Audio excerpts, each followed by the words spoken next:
Welcome to Real Estate Coaching Radio, starring award-winning real estate coaches and #1 international best-selling authors, Tim and Julie Harris. Real Estate Coaching Radio is the nation's #1 daily radio show for realtors who demand authentic, real-time coaching. Get ready for fluff-free, unfiltered, full-strength honesty about what's truly working to get you into action, helping others, and making money now in today's real estate market. Now to our hosts, Tim and Julie Harris. 3, 2, 1, and we're back. And Julie, it is March the 25th. You know, I have to say, Karen, who works for us, who I know happens to be listening to this right now. She's in the Philippines. Yes. Mm-hmm. So hello, Karen. She saved our bacon yesterday because I sent her the wrong audio file. Uh-oh. Yep. And had we not been starting every podcast with a date, they would have heard a replay from the 22nd of March. Thank you, Karen, for being on top of it. Yeah. So good job, Karen.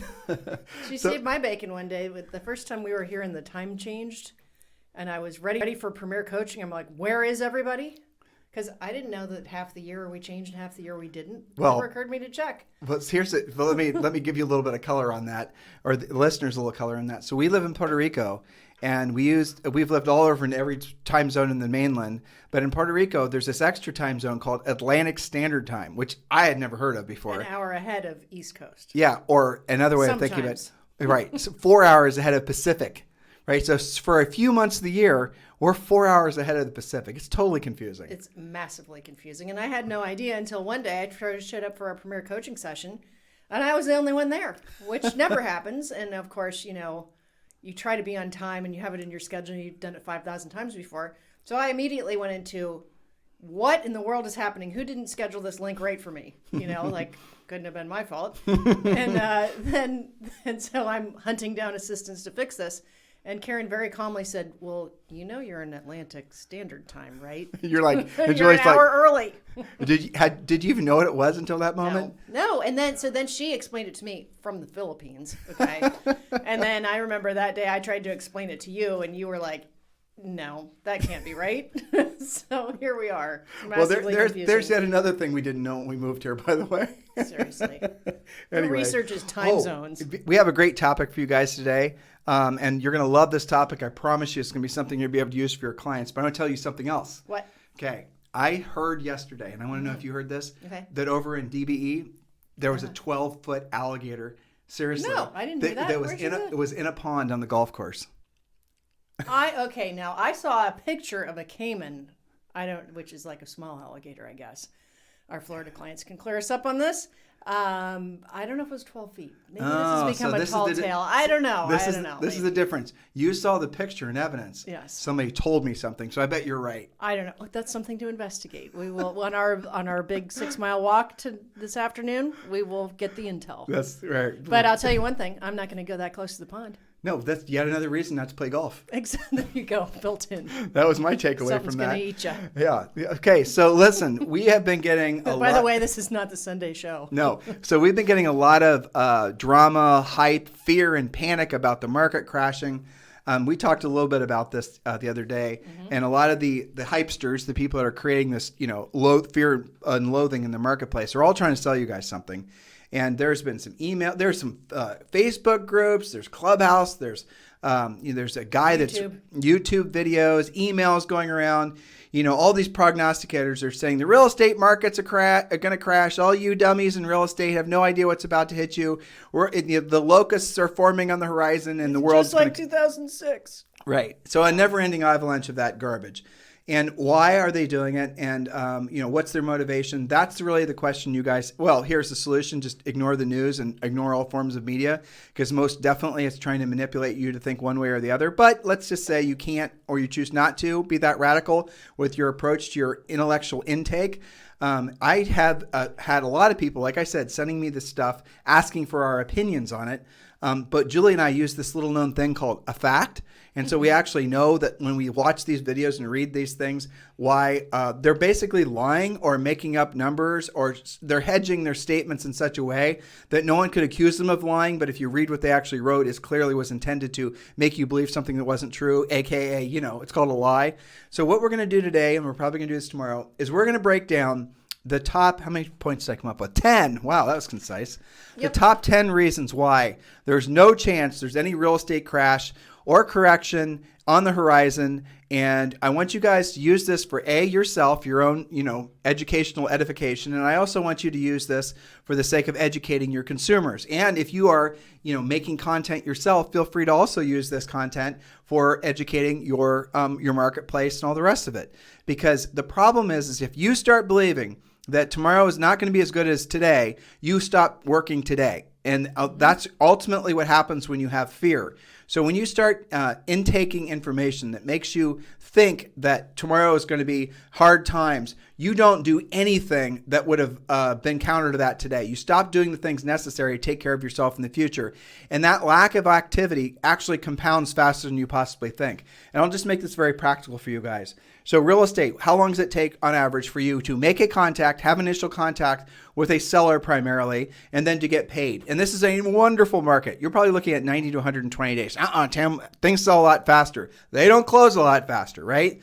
So let's just say 60 to 90 days, and let's just agree somewhere in there, right? So you make a contact with the seller today, then you have a listing appointment, then they decide to list with you. You guys get the gist of it. You get the listing, it sells in 22 seconds because of this market, and then you're going to get paid 60 to 90 days from now. Something like that. Well, if you're not doing positive activities that are going to lead to those paychecks 90 days from now, I promise you the future version of you is going to be thinking the past version of you should not have been watching those doom and gloom videos. That's exactly right. And furthermore, you could also be ruining it for any potential clients when you believe that, when they give you the slightest little question like, gosh, I'm kind of nervous about maybe feeling like I'm overpaying. Isn't the market going to correct soon? And then you agree with that and you find a little morsel of alleged evidence to back you up. Not only have you screwed up your own trajectory, but you've also screwed it up for that potential prospect who would have been better off buying the house that they intended to buy. There are a lot of people that have motivations, hidden agendas to make people believe the U.S. economy and you in housing are going to suffer. There are a lot. I'll give you an example. The video I got yesterday or day before yesterday, which was very nicely done, giving all kinds of doom and gloom facts and statistics, most of which were totally made up. And I then spent it didn't take me long, 10 minutes or less, to figure out who actually produced the video. And then I found out the person producing the video, and I mentioned this to you guys yesterday, was somebody that was selling prepper goods. So this guy was making a whole bunch of videos trying to scare people into buying prepper goods. And by prepper goods, I mean massive 50-gallon containers of beans. Things that you'd want to have. Preparation for an apocalypse type of thing. Exactly. Is what prepper goods Face masks, plastic, duct tape, all these tablets things. to purify your water. And completely, right? And, backpacks in case you have to bug out. He was trying to sell backpacks for like $1,000 each, and kids' backpacks were, $50 each. And the idea is that when the apocalypse happens, everyone's going to backpack out of their hometown to go where? Well, exactly go where? I mean, have you guys ever thought, have you ever seen the movie The Road? Who wrote that? McCormick. Yeah. Scary as hell movie, interesting book. But you leave your town and things get worse. I mean, So anyway, we're digressing. So in these dystopian futures that these people like to try to paint to scare you into, buying crap that you'll never use, but will make nice rat food sometime in the future.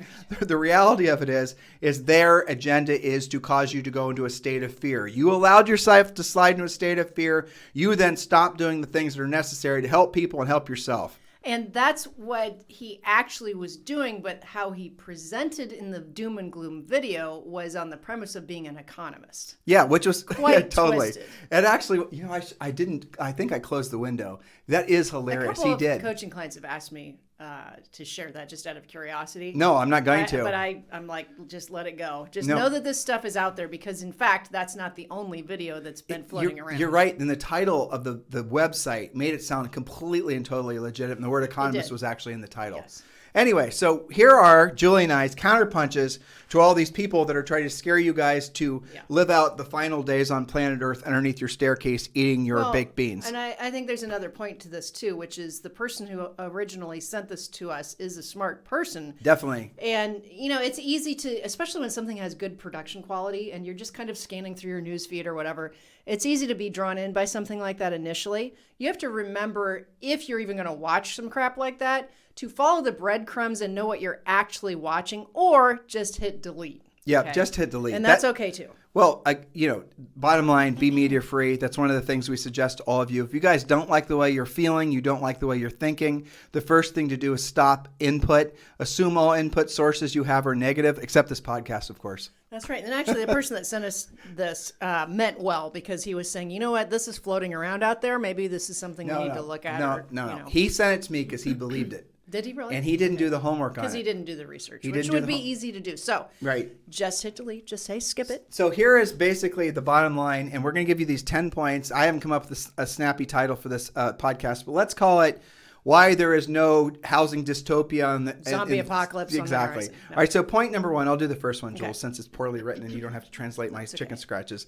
Point number 1, rates are going up. Oh, God. Oh, no. But they're still at historic lows. And regardless of the rates going up, guess what also is happening? Applications to purchase also went up as well. Yes. So all these guys are saying the whole market is in a bubble. It's all predicated on low rates. That's not true, and we're going to explain that in point number 2. But the most important thing is, before we get to point number 2, interest rates, of course, do have an effect on buying and selling real estate. The whole market has a lot to do with, obviously, people's ability to obtain a mortgage. But if rates were to go up, and the rate of inflation or appreciation, whatever you want to call it, for housing were to slow down, that is not necessarily a bad thing. Because then we could start getting out of this extremely insane seller's market that's basically decimating the buyer agent business model. Listen to yesterday's podcast about that.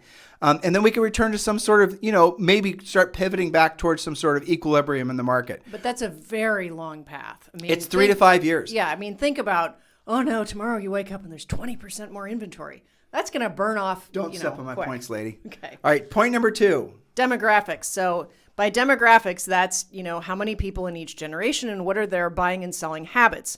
So the demographics show us that between the millennial population and the Gen Z, which comes after the millennials, the people who are in their 20s, getting out of college, starting to buy houses, family formation, these are huge generations, and they're all obviously highly motivated to be purchasing. Well, so it's millennial. So it's the youngest is the Gen Z. Mm-hmm.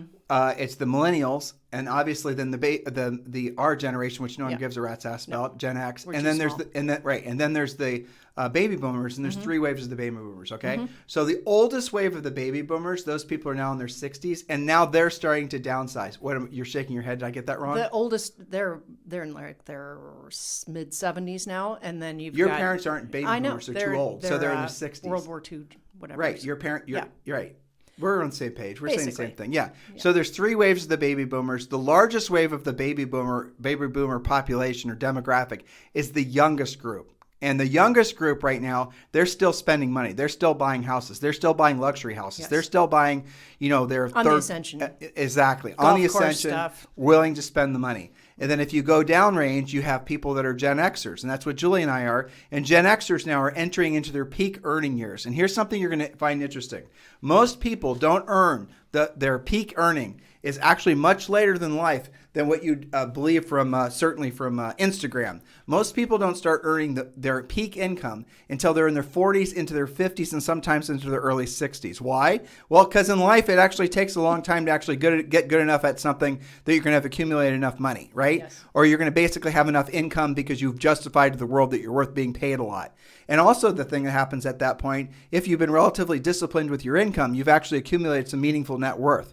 And so the Gen Xers, even though we're a lot smaller of a demo than everyone that came before us, and certainly the generations that are coming after, we are still in our peak earning and spending years. And so you're going to see a lot of that same type of market gyrations and the move up ranges in the 3rd and 4th and 5th move up houses. Then underneath that, you're going to have the millennials. And the millennials are bigger by total number than all 3 waves of baby boomers combined. Yes. And that's something that's extraordinary. And those guys are, in some cases, I think they're like in their mid-30s, the oldest group of them. Yes. Yeah. That's right. And maybe even a little older now. I only grimace and make funny faces to this because I'm having flashbacks to my continuing ed in Texas where these were actually like the generation ranges and ages as it relates to real estate was actually on the test. And I know my stuff, it's easy to learn this. And I kept on missing that question. I'm like, how can I be off on this? And then I looked, and the textbook was written in the 90s. So it had aged, had I had to answer the question set in the 90s to be correct. Right. Which is demented, but Yeah. whatever. Yeah, Anyway, well, so if I look like I'm having some kind of mental pain over this. You look like you were having a little mini stroke, but that's okay. That's just funny. Yeah. But so what is the point of studying demographics? Well, it's all about supply and demand, isn't it? Well, exactly. And that's really the point here. But just understand the biggest movement in real estate is now. And this is all from demographics. So when you look at why are houses selling for so much and why are they, increasing in cost so much, you can say interest rates. And like I said, there's definitely something to that, but it's demographics because houses still sell when interest rates are higher. They will still sell because people want to, buy and sell real estate. And by the way, let's say that we get all the way to, 4% interest. That's still not a high interest rate, guys. People still buy and sell because their desire doesn't change with the interest rate. When Julie and I were 22 and 23 and we bought our first property, that was 7%. Yeah, and everybody was saying, boy, you better get in now while the rates are low. Right, exactly. Yeah. And we still bought the house because what's happened now, just strictly from an interest rate perspective, where are you going to watch if you guys want to analyze this, is when if you can rent a house for the same payment as that house would cost in terms of a mortgage payment with say 10% down. If those numbers are equal, then you have a slight little problem with possibly rents being too high or something's up with the market. Because if someone can say, I can rent this house for the same amount that this house would cost me, they're maybe more inclined to rent than they will to be buying the house because it doesn't necessarily save them any real money. I know that's not perfect logic because you're not taking into account potential appreciation, but you're not taking into account the upkeep and maintenance and the taxes on the house. So ultimately, if it costs the same to rent as it does to own, people will choose to rent. Financially, that's a much better decision. But that isn't what's going on right now. Right now, it is much cheaper to own in every market than it is to rent. And rents are continuing to increase. And that's one of the many reasons why Julie and I we own dozens and dozens of rental properties, but if we had to do it all over again, we'd own none, virtually none. Yeah. We wouldn't. We probably would keep some that we got good deals on or used our guaranteed sale on, but we wouldn't be actively pursuing them. What we would be pursuing in earnest is definitely working with EXP and building our EXP revenue share, and that would create more financial freedom faster than owning a bunch of rental properties. Massively faster. Yeah, it's ridiculous, really. Yeah. If you guys want to talk to us about that, if you're interested in EXP, if you're on the road to joining EXP and you're looking for the right sponsor, we would like to formally apply for the job of being your sponsor at EXP. Please feel free to text me directly at 512-758-0206, 512-758-0206. So point number 2 is demographics. Bottom line is there are massive, unprecedented historical waves of humans that are wanting to buy and sell real estate. That's what's going to keep the market ridiculously hot, even if rates increase. All right, now here's the thing. Point number 3. Do you understand what I meant with this? Savings rates, $1 trillion. Talk about that a little bit. Okay, so there's more individuals post-COVID. Post the advent of COVID, there's more money saved right now in people's pockets than in the history of America. There's over $1 trillion that people have accumulated in personal savings. I think personally it's as a result of COVID because people are reacting, wanting to have more financial security, so they started saving money. Everyone says it's because people couldn't go out and spend money and go to restaurants and everything. I really don't believe that's true. It takes a while to get to $1 trillion off that. But yeah, how many restaurants do you have to go to? All of them, all the time. Now, do you know whether that trillion was based on just savings? Because I read personal something. savings. Okay, because we're not equity. Yeah, we're not even talking about equity. Yeah, we're not talking about equity. Even massively more. Yeah, people save money basically, and I think remember how your grandma used to, she would after she was a Depression era kid, right? Mm-hmm. And they were, they learned to save canned goods and rubber bands and newspapers. They didn't just save money; they saved everything. They saved everything because those things had value. I mean, I remember when we were helping clean out her house, she had so much aluminum foil and all this different stuff saved because that stuff had marketable value. Right. But it's only because she came out of the emotional shock of the Great Depression. And that Great Depression, that money didn't have so much value, but stuff that you could trade for. And so that's the reason that, until she was almost 100 years old, she still accumulated all that stuff because her hardwiring had been changed. Her DNA was effectively changed to be always a little bit fearful of what the unknown was because she lived through the greatest, black swan event in human history, basically. And so a lot of you guys now have. This has been the third worst pandemic in the history of humanity. Did you know that? So the third worst pandemic we've all lived through, that is forever going to change people's behaviors and cause them to want to save more money. And that's exactly what's going on. Point number 4, then, Julie, let's level off. Yep. Point number 4, massive migration away from cities. This is a mega trend. Those of you guys who live in places like Manhattan and San Francisco are very clear on this. Those were the two negative markets. I've been reading a lot of different stats on this. So lots of migration. And, all you have to do is talk to your friends in the middle of the country to know that this is true. We've got coaching clients in places like Paducah, Kentucky, where average days on the market is virtually nothing with multiple offers. Well, I mean, who was it? We talked to that guy yesterday on our Missouri. club, Missouri, right? Mm-hmm. He was in this rural community in Missouri, and the average days on the market was like measured in, milliseconds. Yeah. And so all across now, so you got to ask yourself, are you telling me, Tim, someone from the Upper East Side of Manhattan is moving to Missouri? No, I am not. What I'm saying is someone in Missouri wants to basically buy their first house, so they want to downsize because of the demographics, getting back to point number 2. So to say, well, these big, movements in these tertiary markets, like where Julie and I bought our little cabin in Murphy, North Carolina. Murphy, North Carolina, looked in the realtor.com yesterday, did I tell you? Basically, everything's sold. Everything's sold. And Murphy was one of those markets where it's always people's second home, third home. It's like 2 hours You from... have to work to get there. You have to want to get there. Yes. You know what I'm saying? And then once you're even close, then you have to want it even more. Yeah, exactly. It gets even more perilous. But it's a beautiful place. It is. For sure. Those of you in that part of the world, you're very lucky. But the moral of the story is even markets like that have taken off. Now, why? You could blame some of the people moving out of the big dense cities, but that's not the whole story. The whole story is there are people that have wanted to live in Murphy, who wanted to live in that type of environment, that have already lived, maybe they lived in Atlanta that was 2 hours away, and they, have always wanted to move up there, so they decide they weren't escaping the city. This isn't part of that macro trend. It was just people moving their path forward because that's what they're going to do anyway. They're at the age and have the financial wherewithal to do it. Again, demographic waves. You guys have to have the visualization that you're standing on a beach with Julie and I here in Puerto Rico, and you're watching wave after wave after wave come in. And what we're seeing is the first wave is smaller than the second wave. Smaller than the second wave. And the big waves that we can see forming way out on the horizon, they're bigger than all the previous waves combined. That's what we're experiencing. That's what's called a demographic-led real estate shift. Market explosion. And I think that was probably heightened by COVID because everybody became a lot more comfortable doing everything online.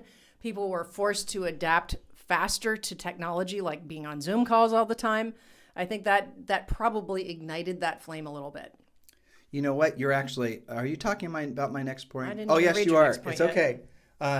No, that's funny. No, are we here? Yeah, we're here. Yeah. Okay, point number 5. We really do share a brain, Julie. That's kind of scary. Point number 5, massive migration fueled by pandemic and most importantly, a tech connectivity explosion. You read my connectivity explosion. We're talking about 5G. We're talking about Starlink, and that's a mega trend. Let's work this backwards so we can unravel.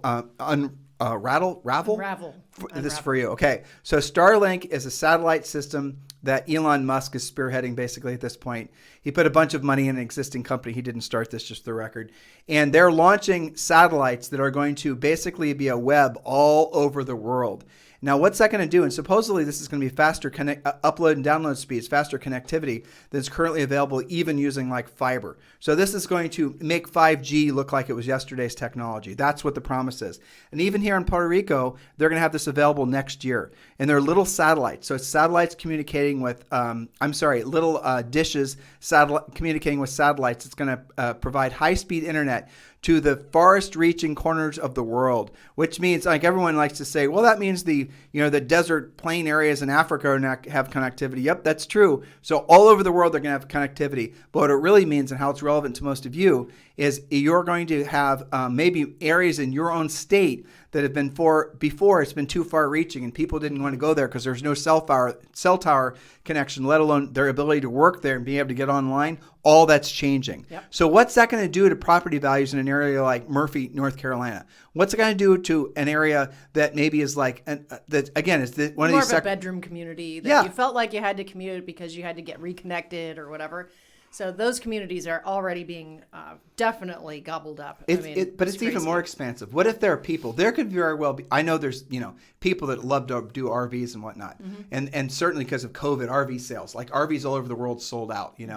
Aerostream, what was the one that you liked? Airstream, right? They came out with this cool home office situation. It was an Airstream. You had an office, a little kitchen, the whole thing. It would have been perfect for a home office or guess what, podcast studio.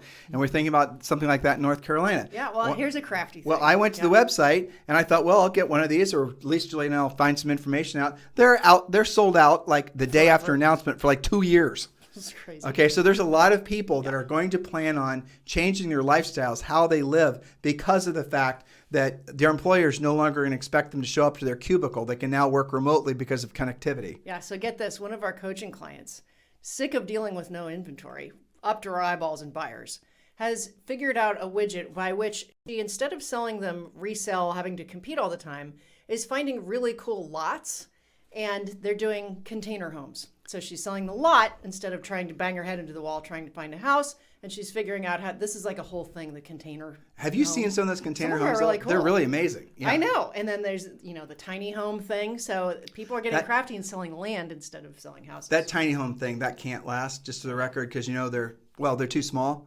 Because they're, tiny. Yeah. So as soon as you basically go shopping a couple times, let alone go to Costco once, Where are you put all your crap? That's not so cute anymore. I know. I look at them all the time in magazines and I'm like, isn't that cute? And I'm like, that's the size of a closet. That's a garden shed. It's a garden shed. Yeah.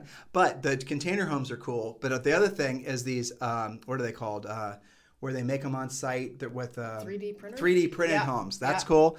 The prefab homes, there's so much new. Well, I get your point. So if you're out in California, for example, and you've lived up near Joshua Tree, and you've lived up near 29 Palms, and it's hotter in Hades, but man, it's beautiful there, especially in the winter. And there's vast amounts of land that's undeveloped. And this is the same way. If you guys have ever flown over Nevada, or hell, how about this, East Texas? You look out the window, you're going to see nothing for more than you're going to see any sign of humanity. Yeah. Why aren't those areas being developed? Well, there's a lack of water, there's a lack of electricity, there's a lack of connectivity. Until now. So can we fix all those things? Yes, we can with modern technology. So does that mean that hypothetically there's going to be new communities? How about this? What about like when Julie and I lived in Texas, we lived up north of Austin in Georgetown, and we could go driving for maybe a half hour in several different directions and come across all these forgotten about old towns from the 40s. Yeah. It looked like old cowboy sets. They're amazing places. They still exist. Well, what's to prevent what caused those places to go into recession? The railroad tracks passed them by, the local employer went away, blah, blah, blah. But now, what's going to prevent those towns from essentially finding life again? Absolutely. Nothing. And that's what so if you're living, you guys have to think expansively, because those are the types of opportunities that a huge demographic increase in demand is going to cause. Those little washed up towns that no one even thinks twice of, you watch and mark your coach's word. In the next 12, maybe 36 to 48 months, those places are going to be in their own renaissance, and you're going to say, why didn't I listen to Tim and Julie? That's right. And we actually had this discussion, part of this discussion, on our Facebook Live session with our Premier Coaching clients today. And we talked about it yesterday with regards to the buyer's agent struggling. Be more creative, okay? Your client or you may not have ever had that thought to, instead of, I've got to have Georgetown, Texas. How about looking in Granger, Texas? Yeah. There is stuff, and by the way, it's a lot more affordable. I mean. Is that where that old town was we used to go to, Granger? There are several of them. Yeah. So think out of the box, expand your search by like a 10-mile radius, a 20-mile radius. Think about buying land and doing something cool with it. You've got lots more options, especially with these new technologies out. I think it's the buyer demand that's going to force agents into thinking bigger. I'll tell you what's going to force agents to thinking bigger is the massive amount of agents getting in the business that are going to basically put downward pressure or going to put competitive pressures on the existing agents. And the existing agents, just to stay in the business, are going to have to start thinking a lot more competitively. And change their habits. And not just turn on the MLS. That's my point. Guys, there's going to be, in some markets, there's going to be at least a 3 to 4x increase in the number of real estate agents over the next 12 months. And you don't have to look any further than the Wall Street Journal article reporting on the same thing. And by the way, your humble podcast hosts were telling you this wave of new agents started last year, because we heard from all of our friends that own pre-licensing companies that they had seen a record number of new agents. Well, they had nothing to do while they were locked in because, COVID. Sure. So after they put on their COVID-19 and watched all the Netflix stuff, then what did they do? They all became agents, and they're all taking their tests now. So please be competitive. But most importantly, and the point of today's podcast and tomorrow's podcast is, do not believe the hype that there's a real estate crash anywhere on the horizon. And you know what? I didn't have this as a point. Oh yeah, I did. It's 2 points from now. So tomorrow we're going to talk about record equity, which was Julie's thought. And we're also going to talk about forbearances, why they're not turning into defaults. You have to watch. Guys, there are people out there that are claiming that they have lists of homes that are in forbearance, and that you're then supposed to somehow solicit those people and to try to convert them into a listing. Well, here's what I know for a fact. No lists exist, and if someone stole the information from a lender, they're breaking at least a federal law. So do not believe the hype, and even if you happen to have someone that's giving you that information, do not use it. Because I'll just foreshadow this. Virtually everyone in a forbearance is coming off their forbearance, and they're making their payments again. All right. So there is no wave of foreclosures that are going to happen. So stop believing the hype. And you hypesters out there, we are always going to tell the truth, and we're always going to basically counter whatever you guys are trying to do to scare agents. Agents are our people, and you cannot be selling them. I was about to say a bad word, but I won't. You cannot be selling them BS Lies. without expecting to be checked on it. So there it is. We're going to pick up where we left off tomorrow. In the meantime, if you want to get hold of us for anything, you can always text me. I love your suggestions and ideas. It's 512-758-0206. 512-758-0206. Guys, thank you for continuing to make this by far the most listened to daily podcast for real estate agents in at least the United States. It's our honor and our true pleasure to be in the position to have a positive influence on your business and your personal life. If there's ever anything we can do for you, or when you're ready to take the next natural step and become one of our coaching clients, just go to timandjulieharris.com. Just go to timandjulieharris.com and check out what we're offering. There is a reason why we are consistently one of the top real estate coaches in the world. It's because what we deliver helps people in their business and personal lives. Again, if you need me for anything, it's 512-758-0206. In the meantime, you guys have a fantastic day, and we'll talk with you on the show tomorrow. This program has been a presentation by Tim and Julie Harris, Real Estate Coaching. For more information on our real estate coaching and training programs, visit our website at timandjulieharris.com. Remember to tune in weekdays at noon for upcoming shows, and until next time, thank you for listening to Real Estate Coaching Radio with Tim and Julie Harris.